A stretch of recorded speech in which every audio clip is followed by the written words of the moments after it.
Hello and welcome to Yadnya investment academy. मेरा नाम है शनिक भंडारी और आज की ताज़ा खबर के इस नए एपिसोड में आप सभी का बहुत बहुत स्वागत है। तो चलिए वर्ल्ड इकोनॉमी के साथ शुरुआत करते हैं। यूरोपियन मार्केट्स में काफ़ी पॉजिटिविटी दिख रही है। खास करके फुट्सी ये जो इंडेक्स है ये अपने ऑल टाइम हाई को कल टच किया है। 1.6% से ये इंडेक्स जो है वो कल बढ़ा था। एंड इसके दो मेजर रीजंस जो है, one was the quarter point rate cut by the bank of England. So 25 basis points का रेट कट यहाँ पे बैंक ऑफ इंग्लैंड ने कल लिया है। एंड जिसमें ये जब मीटिंग हुई थी उनकी मॉनेटरी पॉलिसी की, तो सभी मेंबर्स ने रेट कट के लिए यहाँ पे वोट किया है। And couple of members also voted for a higher rate cut, but eventually 25 basis points का रेट कट यहाँ पे बैंक ऑफ इंग्लैंड में लिया है।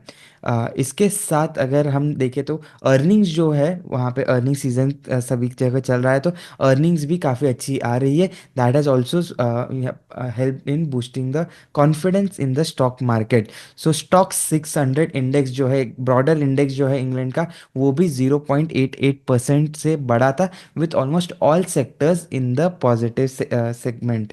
रेट कट की हमने बात की है तो आज इंडियन इकोनॉमी के लिए भी बहुत बड़ा दिन है। आरबीआई की मॉनेटरी पॉलिसी कमेटी का आउटकम यहाँ पे आज नए गवर्नर मिस्टर संजय मल्होत्रा जी बताने वाले हैं। एंड ऐसा एक्सपेक्टेशंस आ रही है कि 25 बेसिस पॉइंट्स का रेट कट हो सकता है। Now these are the estimates जो हमें काफ़ी सारे सोर्सेज से पता चल रहे हैं। बट दीज आर अगेन, यहाँ पे क्या डिसीजन होगा वो एक बहुत बड़ा की मॉनिटरेबल रहेगा इन टुडेज ट्रेडिंग पीरियड। सो ये आउटकम जो है बहुत ही इम्पॉर्टेंट साबित हो सकता है, because it could start the rate cut cycle in India. So अभी तक के इन्फ्लेशन के ऊपर ज़्यादा स्ट्रेस दिया जा रहा था मॉनेटरी पॉलिसी एंड आरबीआई की तरफ से, लेकिन क्या अभी वो रेट कट की तरफ जाएंगे? क्या यहाँ पे स्टांस चेंज करेगी आरबीआई? ये बहुत बड़ा क्वेश्चन होगा। स्टॉक स्पेसिफिक न्यूज़ के बारे में बात करते हैं। सबसे पहली news is regarding the renaming of Zomato. So Zomato ये जो कंपनी है इसका नाम चेंज होने वाला है टू इटर्नल लिमिटेड। यहाँ पे कंपनी ने अपना नया लोगो भी लॉन्च किया है। एंड हर जगह पे ये अपना ऑफिशियल नेम चेंज करने वाले हैं। इसके लेकिन यहाँ पे जो कंपनी के जो ब्रांड है जोमैटो, ये चेंज नहीं होगा। उनका जो फूड डिलीवरी बिजनेस है it would continue under the brand name Zomato. और कंपनी के जो एप्स है जोमैटो नाम से, वो भी एज इट इज़ कंटिन्यू रहेगा। सो करेंटली इटर्नल लिमिटेड ये जो कंपनी रहेगी, इसके अंडर चार मेजर सेगमेंट्स आएंगे। First is Zomato, that is the food delivery business. Second is Blinkit जो क्विक कॉमर्स सेगमेंट को केटर करता है। District is the entertainment business of the company. And hyper pure जो एक ब्यूटी B2B सेगमेंट है कंपनी का। सो ऐसे चार मेजर बिजनेसेस इटर्नल लिमिटेड के अंदर कंटिन्यू रहेंगे। बिजनेस में एज सच कोई चेंज नहीं होगा, लेकिन यहाँ पे कंपनी ने अपना नाम चेंज करने के लिए एक बोर्ड रेजोल्यूशन पास कर दिया है। रिजल्ट सीजन है तो रिजल्ट्स के बारे में बात करेंगे। भारती एयरटेल के Q3 रिजल्ट्स काफ़ी अच्छे दिखाई दे रहे हैं। हम जानते ही है कि टैरिफ हाइक्स का जब जुलाई में ली गई थी, तो उसके बाद से टेलीकॉम कंपनीज को काफ़ी फ़ायदा हो रहा है। उनके रेवेन्यू में एक मेजर बूस्ट देखने को मिला है। कंपनी के नेट प्रॉफिट की बात करें भारतीय एयरटेल के, तो 500% का जंप यहाँ पे देखने को मिला है। बट यहाँ पे कुछ एक्सेप्शनल आइटम्स थे जिससे यहाँ पे नेट प्रॉफिट जो है एबनॉर्मली हाई देखने को मिल रहा है। सो जो इंडस टावर्स का जब कंसोलिडेशन हुआ, तो जब भी कोई एसोसिएट जो भारतीय एयरटेल का स्टेक जो इंडस टावर में था, वो एज एन एसोसिएट क्लासीफाई हुआ था। लेकिन अब नाउ दैट भारतीय एयरटेल का stake has increased to more than 50%, so now it is classified as a subsidiary. So जब भी ये क्लासिफिकेशन होता है, तो ये जो वैल्यूज़ होती है अंडरलाइंग जो सब्सिडियरी है या जो एसोसिएट है, तो उससे उसको फेयर वैल्यू पे मेजर करना पड़ता है। That is required by the accounting standards. And इसी के चलते यहाँ पे भारतीय एयरटेल ने एक major gain, one time exceptional gain यहाँ पे कंपनी ने फेयर वैल्यूएशंस के टर्म्स में लिया है। ये जो गेन बुक हुआ है उसी के वजह से कंपनी की प्रॉफिटेबिलिटी में इतना बड़ा बूस्ट देखने को मिला है। कंपनी के रेवेन्यू नंबर्स की बात करें तो 19% का रेवेन्यू ग्रोथ कंपनी ने रिपोर्ट किया है, with an ARPU, average revenue per user, जो एक बहुत ही इंपॉर्टेंट मेट्रिक है। सो एयरटेल का इंडिया बिजनेस का जो आरपू है, दैट हैज़ कम टू ₹245। तो यहाँ पे अराउंड 18% का जंप देखने को मिला है on a year on year basis. तो लास्ट क्वार्टर में, इफ़ आई करेक्टली रिमेंबर, तो वहाँ पे ₹233 का आरपू यहाँ पे कंपनी ने रिपोर्ट किया था इन Q2 FY 2025। वहाँ से भी एक सिग्निफिकेंट जंप देखने को मिल रहा है, बिकॉज जब Q2 में टैरिफ हाइक्स लिए गए थे तो उसका इम्पैक्ट इमीडिएटली नहीं आया। एंड ये जो इम्पैक्ट है थोड़े लैग से आता है, बिकॉज पीपल, आप लोग जानते ही होंगे कि जब भी हम रिचार्ज करते हैं तो 3 महीने के जनरली प्लान्स होते हैं।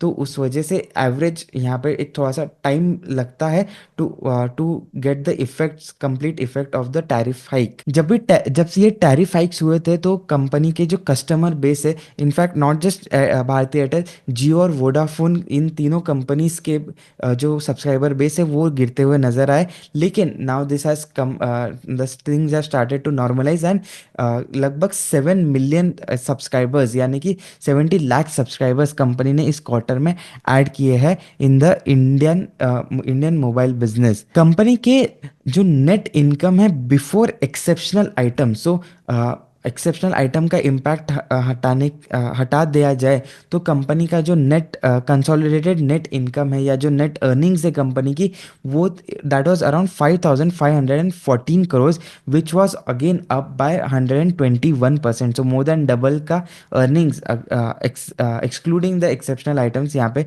कंपनी ने रिपोर्ट किया है। कंपनी का जो होम बिजनेस है, सो वहाँ पे भी जो कस्टमर एडिशन है वो काफ़ी स्ट्रांग दिख रहा है। 18% का कस्टमर न्यू यूजर्स में कंपनी ने ग्रोथ रिपोर्ट किया है। इसके साथ साथ जैसे ही इंडस टावर्स सब्सिडियरी बन गया है, तो भारती ग्रुप ने एक यहाँ पे अपने बिजनेस को थोड़ा सा स्ट्रीमलाइन करने के लिए कुछ मूव्स यहाँ पे प्रेजेंट किए हैं। सो भारती एयरटेल और भारती हेक्साकॉम, ये दोनों ही जो कंपनीज है, ये अपने ओन्ड टेलीकॉम टावर्स जो है वो इंडस टावर्स को सेल कर देंगे, ऐसा भी कंपनी ने अपनी फाइलिंग्स में बताया है। The next result is Britannia industries. यहाँ पे कंपनी ने 5% का ग्रोथ रिपोर्ट किया इन द नेट प्रॉफिट। अगर हम कंपनी के रेवेन्यू की बात करें तो 8% से year on year revenue growth यहाँ पे कंपनी ने रिपोर्ट किया है। ओवरऑल एक्सपेंसेस जो है वो ऑन अ हायर साइड रहे थे ना, that is Y net profit जो है वो थोड़ा कम बढ़ता हुआ नज़र आया है। मार्जिन्स तो भी थोड़े मोर और लेस स्टेबल दिखाई दिए। जो प्राइस हाइक्स, जो कॉस्ट में इंक्रीज हुआ है, वो कंपनी ने प्राइस हाइक लेकर ट्रांसफर किया है, and that is why the profitability has come on a positive side. ITC has also reported its Q3 FY 2025 results. So ITC का जो standalone revenue net profit है, that has increase by just 1%। So more और less flat रहा है ITC के numbers, and consolidated terms में 7% का decline देखने को मिला है in the net profit of the company. Company का जो स्टैंड अलोन रेवेन्यू है वो 8% से इंक्रीज हुआ है। ऑलमोस्ट 18,290 करोड़ का रेवेन्यू कंपनी ने स्टैंड अलोन बेसिस पे यहाँ पे रजिस्टर किया है इन दिस क्वार्टर। जो कंपनी का FMCG बिजनेस है, वहाँ पे जो ग्रोथ है वो लोअर सिंगल डिजिट में दिखाई दे रही है, because there were challenges in the operating environment, ऐसा कंपनी का कहना था। इनपुट कॉस्ट जो है, रॉ मटेरियल कॉस्ट, वो काफ़ी हाई हुई थी। सिमिलर हमने देखा कि ब्रिटानिया के साइड से भी एक सिमिलर कमेंट्री देखने को मिली थी। कंपनी का जो सिगरेट सेगमेंट है, दैट हैज उसका रेवेन्यू लगभग 8% से बढ़ा है, एंड मोर देन 8,000 करोड़ का रेवेन्यू कंपनी ने सिगरेट सेगमेंट में रजिस्टर किया है। होटल बिजनेस जो डिमर्ज हो गया है, तो वहाँ पे भी 14% का ग्रोथ यहाँ पे कंपनी ने रजिस्टर किया है in the revenue terms. State bank of India का भी नेट रिजल्ट आ चुका है, तो नेट प्रॉफिट यहाँ पे काफ़ी अच्छे से बढ़ता हुआ दिखाई दिया है। बहुत स्ट्रॉन्ग नेट प्रॉफिट ग्रोथ यहाँ पे कंपनी ने रजिस्टर किया है। 84% नेट प्रॉफिट ग्रोथ यहाँ पे ईयर ऑन ईयर बेसिस पे स्टेट बैंक ऑफ इंडिया ने रिपोर्ट किया है। यहाँ पे जो प्रॉफिट सीक्वेंशियली अगर हम देखें as compare to Q2 FY 2025, तो एक डिक्लाइन देखने को मिला है। एनआईआई जो है, नेट इंटरेस्ट इनकम, वो कंपनी का सिर्फ 4% से बढ़ा है on a year on year basis, and quarter on quarter basis पे NII have remain flat. Net interest margin की अगर हम बात करें तो डोमेस्टिक बिजनेस का मार्जिन जो है वो डिक्लाइन हुआ है from 3.34% in Q3 FY 2024 to 3.15% in Q3 FY 2025। Company का जो एडवांसेस है वो एसबीआई के एडवांसेस लगभग 13.5% से ग्रो हुआ है, एंड 40.67 ट्रिलियन रुपीस के यहाँ पे एडवांस के बुक यहाँ पे कंपनी की हो चुकी है। कासा रेशियो जो है वो डिक्लाइन होता हुआ नजर आया है। 41.18% का कासा रेशियो हुआ करता था, that has come down to 39.2%। Gross NPA levels जो है, यानी कि जो एसेट क्वालिटी है, वो इम्प्रूव होती हुई नजर आई है। 35 बेसिस पॉइंट्स का इम्प्रूवमेंट यहाँ पे जीएनपीए लेवल्स में देखने को मिला है। वेरस एनएनपीए लेवल्स में या नेट एनपीए लेवल्स के बात करें तो वहाँ पे भी 11 बेसिस पॉइंट्स का इम्प्रूवमेंट देखने को मिला है। कंपनी का जो कैपिटल एडिक्वेसी रेशियो है, दैट स्टैंड्स एट अराउंड 13.03%, और टियर 1 इक्विटी कैपिटल जो है that stands at around 9.5% as of December 2024। So the next news is regarding Muthoot Microfin. Muthoot Microfin Limited, ये जो एनबीएफसी है, इन यहाँ उन्होंने भी अपने रिजल्ट डिक्लेयर किए हैं। सो यहाँ पे एयूएम ग्रोथ जो है, या फिर कंपनी का जो ग्रॉस लोन पोर्टफोलियो है, that has increase by 8.3% to 12,405 crore. So more than 12,000 crore का लोन एसेट बुक यहाँ पे कंपनी का हो चुका है। बोरोवर बेस जो है वो भी 4.5% से बढ़ा है, लगभग 34 लाख बोरोवर्स है कंपनी के पास करेंटली। कंपनी का जो टोटल इनकम है that has increase bye 18%, and the net interest income has increase bye 23%। PAT terms में अगर हम बात करें तो कंपनी का जो पैट है that has decline from 125 crore in Q3 FY 2024 to just ₹4 crore in Q3 FY 2025। So यहाँ पे जो डिक्लाइन हुआ है प्रॉफिटेबिलिटी के टर्म्स में, it is mainly because of higher provisioning cost. 247 crore का प्रोविजनिंग कॉस्ट यहाँ पे कंपनी ने रजिस्टर किया है। माइक्रो फाइनेंस ये इंडस्ट्री में काफ़ी सारे चैलेंजेस देखने मिल रहे हैं, एंड इसी वजह से मुथूट माइक्रोफिन को भी एक इम्पैक्ट देखने को मिला है इनके फाइनेंशियल्स में। एसेट क्वालिटी की अगर हम बात करें तो जीएनपी लेवल्स काफ़ी ज़्यादा बड़े हैं। 2.29% से सीधे 3.03% पे जीएनपीए लेवल्स आए, which is a very concerning thing. Net NPA की बात करें तो that has also increase from 0.87% to 1.27%। PI Industries has also reported its Q3 results. यहाँ पे एक डिसअपॉइंटिंग सेट ऑफ नंबर्स यहाँ पे कंपनी ने प्रेजेंट किए हैं। Revenue has remained flat, EBITDA has decline by around 7 और 8%, एंड नेट प्रॉफिट जो है वो लगभग 17% से डिक्लाइन होते हुए नजर आए हैं। कंपनी के जो मार्जिन्स है वो काफ़ी डिक्लाइन हुआ है, फ्रॉम 29% टू 27% के अराउंड यहाँ पे कंपनी के मार्जिन्स है करेंटली। कंपनी ने बताया कि एग्रोकेमिकल बिजनेस जो है उनका, वहाँ पे volume growth was around 5%, but value terms में 2% का ही ग्रोथ है। कंपनी के जो न्यू प्रोडक्ट्स है, जहाँ से आगे जाके जो ग्रोथ है जहाँ जो कंपनी एक्सपेक्ट कर रही है, so that has increase by 40%। So this is a silver lining in the darker clouds. But बाकी अगर हम बात करें तो बहुत इंप्रेसिव नंबर्स यहाँ पे नहीं दिख रहे हैं। सो कंपनी का जो इफेक्टिव टैक्स रेट है that has increase from 14.7% to 22.5%। ये चीज़ कोई बहुत न्यू नहीं है, मार्केट इसको एक्सपेक्ट कर ही रहा था। कंपनी के मैनेजमेंट ने अपफ्रंट बता दिया था कि कंपनी के जो टैक्स रेट्स है वो बढ़ने वाले, बिकॉज सम टैक्स बेनिफिट जो वो एंजॉय कर रहे थे, दे वर given no longer to continue, and that has also amplified the impact on the net profit. So net profit का decline जो 17% आया है, उसमें एक major reason was the effective tax rate जो कंपनी का इंक्रीज हुआ है। पीजी इलेक्ट्रोप्लास्ट ये कंपनी ने भी अपने रिजल्ट्स दिए हैं, काफ़ी फिनोमिनल नंबर्स यहाँ पे कंपनी ने प्रेजेंट किए। 82% का रेवेन्यू ग्रोथ इस कंपनी ने ईयर ऑन ईयर बेसिस पे रजिस्टर किया है। वहीं एबिटा टर्म्स में 97% का ग्रोथ कंपनी ने रजिस्टर किया है, एंड नेट प्रॉफिट टर्म्स में 109% का ग्रोथ पीजी इलेक्ट्रोप्लास्ट ने इन Q3 FY25 यहाँ पे रजिस्टर किया है। सो जो मेजर ड्राइवर था कंपनी के रेवेन्यू के लिए, that was again the RAC business, जो उनका सबसे बड़ा बिजनेस है and which is the key driver for the company. So room AC का जो बिजनेस है, दैट हैज़ यहाँ पे 180% का ग्रोथ कंपनी ने रजिस्टर किया है। सो कंपनी का कहना है कि जो स्ट्रॉन्ग समर सीजन की एक्सपेक्टेशन है, उसी वजह से channels is filling up the inventory, and that has helped the company in improving its revenue numbers. Washing machine business जो है, जो इस कंपनी का सेकेंड बिगेस्ट सेगमेंट है, सो वहाँ पे भी 65% का ग्रोथ कंपनी ने रजिस्टर किया है। ओवरऑल जो प्रोडक्ट बिजनेस है, सो वहाँ पे 69% का रेवेन्यू ग्रोथ कंपनी ने रजिस्टर किया है। कुछ इंपॉर्टेंट एस्पेक्ट्स की और बात करें तो कंपनी ने अपने फुल ईयर गाइडेंस को एक और बार अपवर्ड रिवीजन किया है।